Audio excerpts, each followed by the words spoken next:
ভাইরা যারা আছেন, আমাদের প্রিয় নেতা যিনি তারেক রহমান বর্তমান প্রধানমন্ত্রী যেই জীবন স্টাইল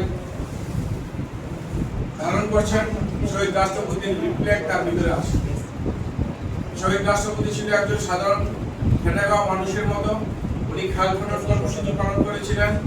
উনি মানুষের ধারে ধারে গিয়ে সংগঠনকে সুসংগঠিত করেছিলেন, যেটা আজকে আমরা তারই প্রতিফলন দেখতে পাই আমাদের প্রিয় নেতা, আমাদের প্রিয় প্রধানমন্ত্রী তারেক রহমান, যিনি নিজেই ড্রাইভ করে সারা শহর ঘুরে বেড়ান, দেখেন শহরের ময়লা আবর্জনা পরিষ্কার হচ্ছে কিনা।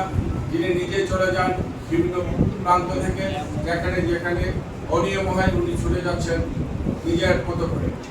আমরা আশা করি আগামী দিনে যারা ছাত্রদল, যুবদল আছেন, যারা বিএনপি আছেন, আমাদেরকেও শহীদ রাষ্ট্রপতির সেই আদর্শকে অনুসরণ করে যদি আমরা রাষ্ট্র পরিচালনা করি, তাহলে আমরা একটা সুন্দর রাষ্ট্র উপহার দিতে পারবো। জনগণের মাঝে আমাদের ভালোবাসাটা বৃদ্ধি করতে পারবো। আমাদেরকে শহীদ রাষ্ট্রপতির যেই শব্দগুলো আছে, ওনার উপরে অনেক বই আছে, অনেক উপন্যাস আছে।